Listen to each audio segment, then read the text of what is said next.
Good morning, Dave Cutts, who joins us for Diary of a CIO. Thank you very much for your time today, Dave. No guesses for where you're working right now. Some nice branding on the backgrounds. For those that don't know, I am Sarah Pawson. I am the MD for Fruition Consulting and delighted to welcome Dave this morning. Dave started his career as a Visual Basic programmer a while ago, and then went on to work for various consultancies and spent quite a lot of time in the retail sector working on Morrison's digital transformation program before undertaking senior leadership roles for Dixon's Carphone and Provident, and more recently C-level roles for Buzz Bingo, Card Factory and Phoenix. So a really varied background. You're a big Stoke football fan, I believe, and I understand that you love Vegas, which is very apt given you're now working for Buzz Bingo. So hi, Dave. So I'm going to delve in straight away with some questions, and obviously today is all about you and your career. So hopefully there won't be anything too taxing for you to answer. So first question, was it a childhood ambition to become a CIO, CTO? Did you kind of go to school and uni and start your career thinking, I want to rise to the top? Absolutely not. So Right.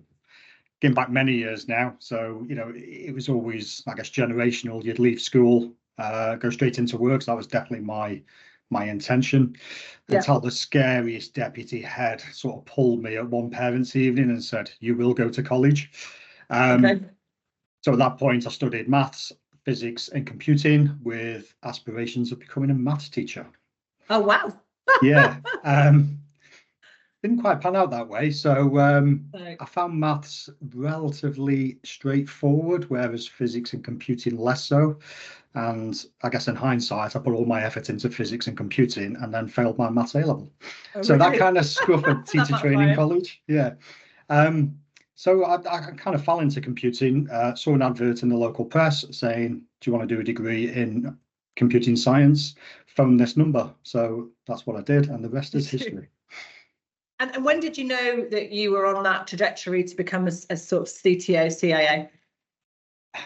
It's quite interesting, actually. I've been very fortunate to work on some kind of really big IT-enabled transformation programs.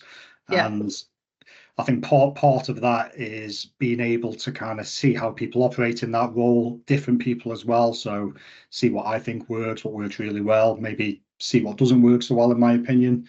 Yeah. And I got to the stage where I thought I could do that.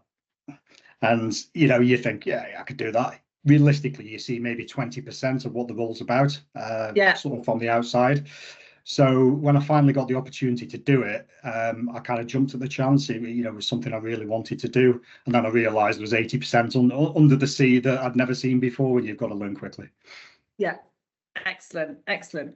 And I guess any role, when you get to that kind of C-suite level, it is demanding, right? I think there's no hiding from that. There's high expectations and kind of you scrutinized at all times. How do you balance kind of work life with home life and personal life? How do you get that kind of balance right? I'll be honest, I've not always been able to. It's, certainly early on doing these kind of roles, it was really challenging because I guess perception wise and just personal drive wise, you've got that kind of, I had that need to kind of be always on, and you can't sustain that. It catches up with you very, very quickly. So I learned pretty quickly that, you're part of a team, you're part of a business. There are only so many hours in a day, and you've got to prioritize, you've got to focus your time, and in terms of where it's best spent, try and empower people to kind of, do the things that, naturally would fall to you as well to bring them on in their careers. And certainly within Buzz, I think I've got a really nice balance, and that's probably because you've got a great team.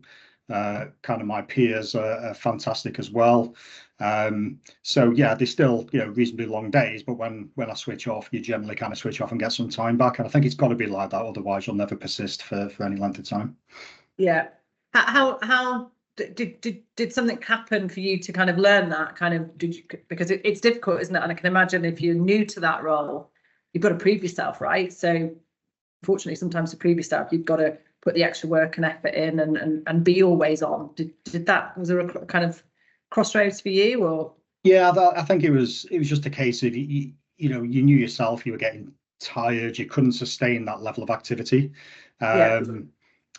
And actually it starts to become non-enjoyable, and you think, well, I actually want to do this job. I do find the vast majority of it enjoyable, but if you're on 12 hours a day, 7 days a week, it's just not sustainable. Yeah. And you get other kind of external pressures as well. So it's just a realization with experience, I think. And in an ideal world, I would have realized that many years ago, but that's just part of learning, I think. Yeah. And maybe that was part of the reason you progressed as well, that you did have to go through that learning. I guess it's a learning curve, really, isn't it? So you talked about earlier on knowing what 20% of the job was before you actually started doing the job, which is, I guess, quite common for anybody.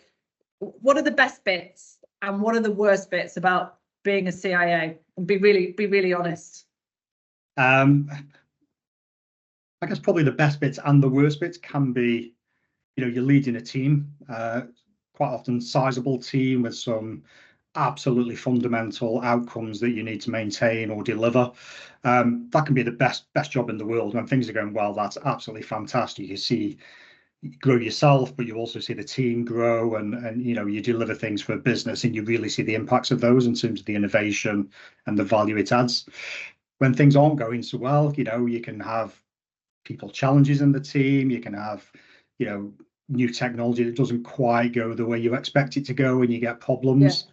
So it's a bit of a double-edged sword, really. But again, I'd like to think with that experience, you kind of learn to navigate that and see things early, so you can cut them off at the pass. But yeah, I love it. It's great when you work with fantastic people. It just makes me get out of bed every day. Yeah, and one thing we've noticed, and the more I speak to people like yourself, why is it CIOs seems to be getting shorter and shorter, the tenures that people have in this level role? No one seems to stay longer than 2 years in an organization. Why? That's a really, really interesting question. And you do see that. I mean, certainly in my career, it's kind of 2 to 3 years generally. Yeah. I'd like to think those is longer, because we've got a fantastic agenda to do. I think it's a combination. Certainly my experience is a combination of different things. It's kind of change around you. So either the people you work with and different directions that you're pulled in. There's certainly an intensity to the role. Depending on your aspirations, arguably there's other things you aspire to. So, it's not just all the organizations you work in. You may have personal aspirations where you want to go on to different things or different sectors or things that interest you as well. Certainly one of mine is around, I personally don't do steady state very well. So if I'm just there to keep the lights on, that isn't for me. Yeah. I have to be involved in tech-enabled change, large-scale transformation. And while that's happening, I'm really, really quite engaged and happy. As soon as it isn't, I think they could get somebody better at kind of maintaining the status quo than me. So when that time comes, which it has in my career, I generally open the conversation, open the dialogue. Because I don't think it's right for me or the organisation to persist in a role that you think, what's motivating me on a daily basis. That's a challenge for organisations, isn't it? Because I think if you're there's lots of common traits that people have at your level, and I've really got to know lots of people over the past couple of months from doing this podcast. There must be 2 types of CIOs. Is there a CIO for BAU and a CIO for change, or is it just a challenge that an organisation has? I think so. I mean, I differentiate them. I call it, and titles are titles. They mean different things to different people. But I guess in my mind, you've got kind of IT directors historically that kind of kept the lights on. They generally worked in through finance. You were there to do data processing, a lack of innovation. The kind of CIO, CTO roles of modern era, I think, they've got a seat at the table, they're driving innovation, not just within their function as IT, but as part of the overall business strategy. And for me, it's fundamentally changed over the past probably 10 years for me at least. IT's really come to the fore, and I think every business is really a tech business nowadays, and IT's at the heart of that. So that's kind of the differentiator I have in my mind, and I know that doesn't fit in every scenario, but that's how I look at things. Yeah, no, that's a good point. And I guess linking to that then, typically you're going into an organization to drive innovation and change. How do you keep current, with technology moving so quickly and kind of different challenges that you face? How do you keep current with innovation and trends in the business? Yeah, there's always, certain topics of interest. I'll subscribe to papers and things of that nature. There's things like this, podcasts. There's events that I'll be selective in terms of which ones I go to. Generally, the ones that I think will be beneficial to the organisation I'm working in. But I think a key one is network. I think network is hugely important, and I'd like to think I've built a really solid network over the last 20, 30 years. You can always pick up the phone, get a point of view, or when you've had this kind of challenge, who have you spoken to? I think that's really powerful. Yeah. And do you do that a lot then? Talk to your peers that just to share ideas and get advice? Yeah. I mean, it's a small world out there, especially IT and retail, or I work in gaming now, but 80% of it's retail anyway. But yeah, you can always pick up the phone. IT is IT at the end of the day, and it's all about, I think, people, connections, relationships, because that's people buy from people, don't they? People take advice from people that they trust. So having those strong relationships is really important to me. And is there anybody that stands out that's been really influential on your career, a role model or a mentor or someone that you speak to now that is your go-to person? And absolutely. Yeah. Mr. Hennessy, who you may know. Afforded me lots of opportunities through my career, and allowed me to grow and push boundaries, and always at the end of the phone, always sharing a beer or whatever we need to do to kind of bounce some ideas around. Mr. Barr, similarly, back in the days. Again, just allowed me to create an environment where I could be the best I could be, and I'll always be really, really thankful for that. And they gave me opportunities, arguably at the right time, so I could make those steps up in an environment that was kind of supported, mentored, and I'm very thankful for certainly those two individuals for being where I am today. And how do you kind of emulate that in your role for other people that maybe look up to you, and are you kind of a mentor to other people directly or indirectly? Yeah, I do. And again, these aren't necessarily always my directs. So again, I've certainly in this role, you've got your little black book of things. When you go into an organization, you see gaps in either capabilities or people you've worked with before. So I've been very lucky. There's several people now that have joined me in Buzz Bingo and are driving that agenda, because of those historic relationships. But I also, there's members in the team that don't directly report into me that I do monthly mentoring sessions with, because they have aspirations of going on. And quite often, I think that's really useful, that it isn't their kind of direct line, manager, for sake of a better term, because you've got that degree of separation, and you can maybe bounce things around that, sometimes you may not feel comfortable talking to your line about. So yeah, I'm really keen on that. It's really important to me as I got to this position. So I'm really keen that I try and, develop those people that want to go on that journey as well, and do everything I can to support them. Yeah. And I think that's great that you're working for an organisation like Buzz that really promotes it. But I think, there's also seems to be a demand for external people that don't have that opportunity internal to have a mentor. Is that something you see as a kind of trend moving forward? Do you think there's benefit from having kind of that mentor-mentee relationship with external people to your organisation, or do you think it always has to be done within? To be honest, I've not thought about the external. I mean, it's quite interesting, some of my relationships, because I still see those as kind of mentor relationships. It's people with more experience to me. So it definitely works. I think there's definitely advantage within the organisation because you've got the context as well. So, of you know, course. you understand the context in which you operate, people that are happy in that organization as well. It gives them opportunity to grow maybe to the next level and the next level and the next level. And that gives me a real sense of personal achievement. You know, as you said before, you know, you could move on after 2 to 3 years. I love to see people that have maybe progressed and what you leave behind is infinitely better, or their careers have progressed infinitely more under your tenure than they would have otherwise. That gives me a lot of personal pride, to be honest. Yeah. You've done some big transformational roles where you've gone into an organization and things have been infinitely better when you've left, particularly from a digital transformation perspective. What's been your standout role where things have gone through that huge change? I think I probably can guess, but which one stands out as kind of for you I and think why? that, yeah, I think my time at Morrisons, so I worked for an external consultancy. I joined Morrisons initially for 4 weeks to help them shape a major transformation program, and I was there for about 9.5 years in the end, and that's where I came across Mr. Hennessy, Mr. Barr, etc., and lots of other great people that, you know, I could pick up the phone to today. Yeah. Why was that important?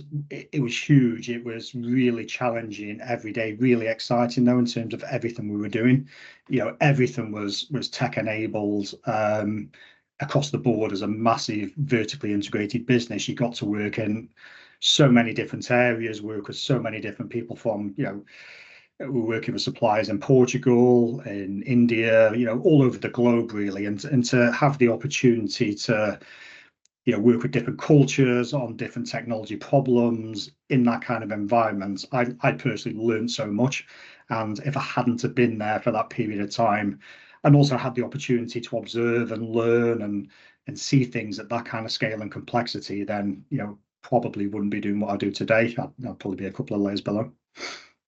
And what did you take from working in that, I guess, a program of work at that scale that you've taken into other roles? Kind of what are the, I guess, transitional skills that you've used from that experience?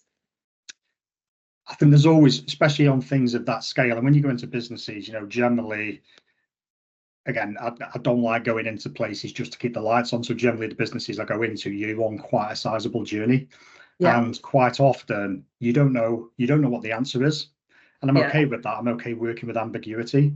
But what I'm keen to do quite early on in the first kind of 3 or 4 months is come up with that roadmap and strategy.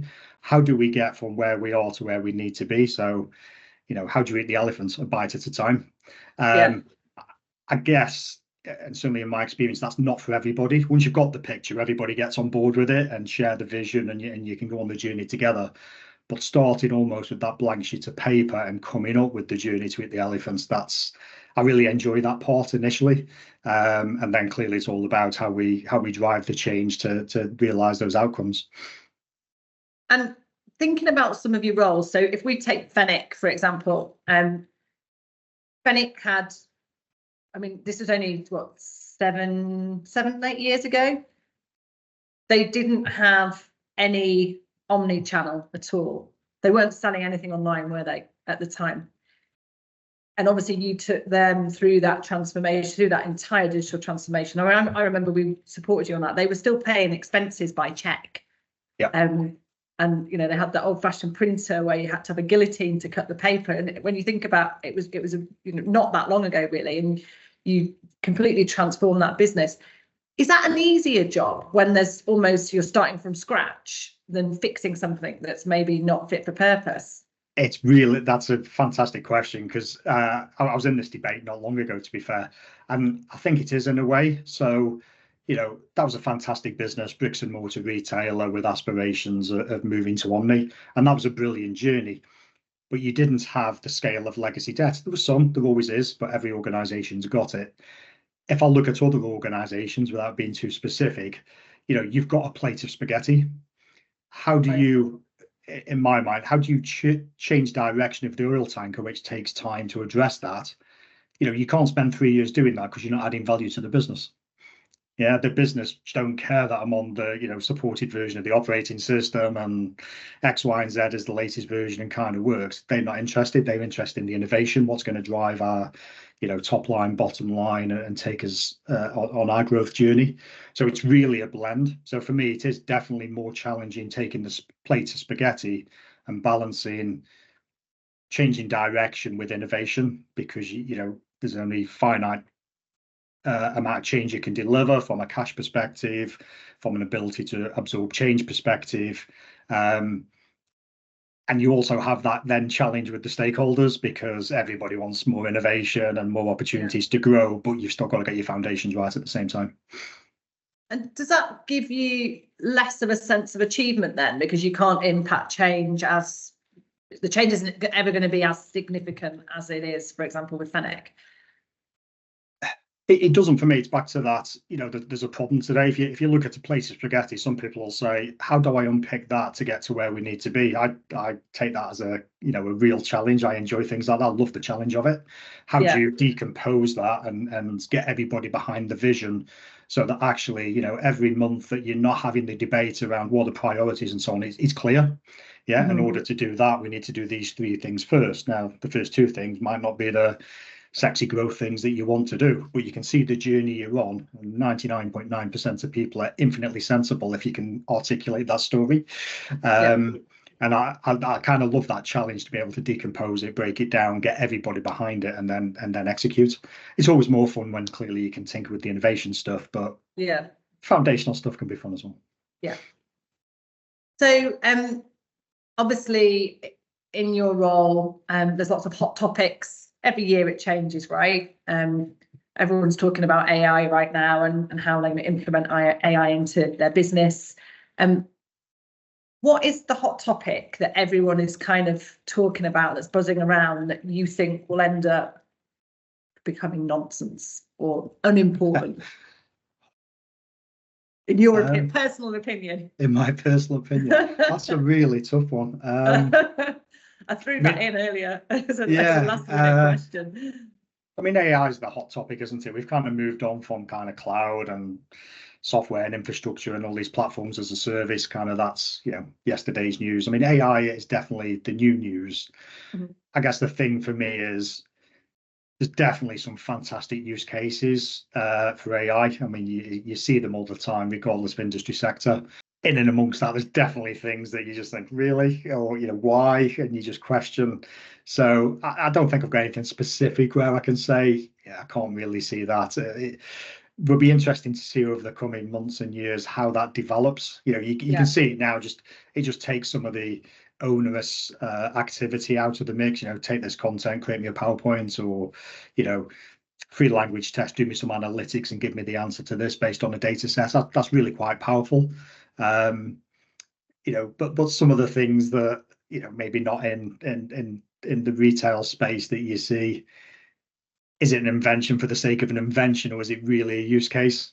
Okay, so watch this space. I'll maybe ask you this question in 12 months' time. And what is the one thing that perhaps we should be talking about in technology that perhaps isn't as hot a topic, but it is a big challenge for you as a CIO? I guess there's there's a number of common challenges. I mean, cyber's always a hot topic. I'm not sure, certainly in organizations I've worked in, maybe it's not been talked about and visible as it should. That's probably changed over the past few years. Data is always a key one. So how do we get the insight to drive the business, make it data-driven decisions and analytics as opposed to emotional decisions? And I think, there's been a lot, quite rightly, of cultural development over the past years. Culture's come to the forefront. And again, I think that's really, really important. If you get your culture right and, the right people, what you can achieve is absolutely incredible.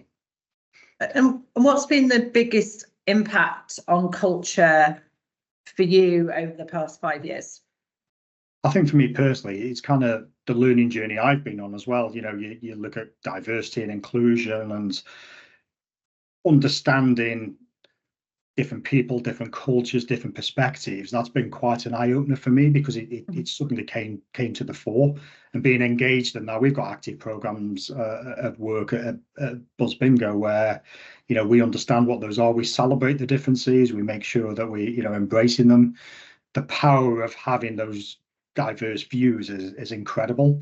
I think in conjunction with that, you've got to create an environment where people feel comfortable expressing those views, because most people hire in their own mold. I've kind of moved away from that. Maybe early in my career, I was probably guilty of that as well. But to have people that come from different backgrounds, feel comfortable challenging the status quo, things that we haven't thought about before. If you bring those two things together, I think it's incredibly powerful, and that's absolutely a journey we're on in Buzz as well. Yeah, that's really interesting, because when you look at D&I and when companies struggle, they think by just hiring people from diverse backgrounds is the answer. But what you said there is absolutely key. People have to feel comfortable being themselves in their own environment, so they can express their views and opinions, and that's how you truly benefit from having a diverse workforce. Yeah. How do you make that happen at Buzz? So we've got programs of work. We do lots of listening. We take the actions on the back of it. We do surveys periodically and annually. We've got a really great culture in that we encourage people to fail, which may sound counterproductive. However, you look at one of the stats that was quoted, that I think it was one of the early Dyson Hoovers or inventions. The statistic is it fails something like 5,000 times before it made its way to market. It's absolutely fine to fail. Do it quickly and learn from it. Yeah, and don't be afraid of it. I say to many people in our organisation, I probably make more mistakes and fail on a daily basis more than most. As long as you learn from it and go again and don't keep making the same mistake, that's really, really powerful. So we try and encourage, have a go, put it out there. It's a safe environment that we stand together, we succeed together, we fail together, and that's okay. It's easier said than done. When I walk through the door, quite often you'd have the listening groups and it was like a tumbleweed. But now we've got that dialogue going, because it's okay telling somebody it's a safe environment. They need to feel it, they need to see it. And you do that by creating it with yourself, with the people who work directly for you. And before you know it, it kind of transcends through the organisation.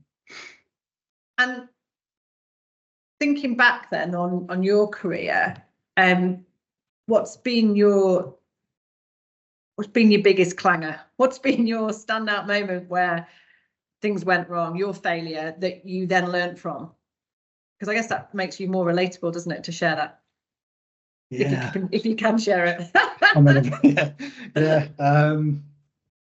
I think there's a lot. I'll be careful here. I don't want to get myself in trouble.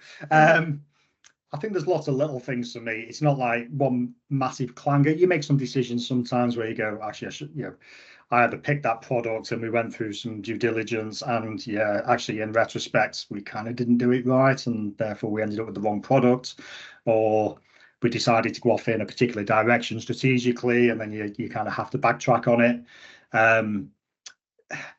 Sometimes, and again, this is just as people evolve. Don't put things on the too hard pile. So if it's hard for a reason. Locking it away in a cupboard doesn't solve the problem.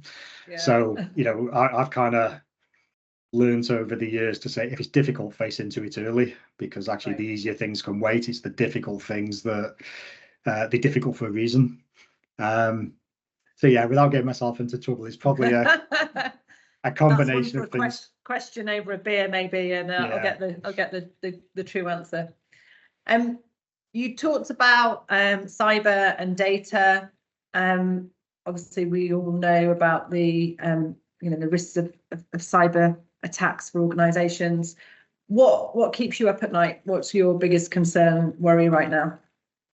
I think there's some common things. We've got cyber, clearly. So especially in a regulated environment, I need to remain secure. I need to remain compliant. So those are the two key things I must do before I do everything else.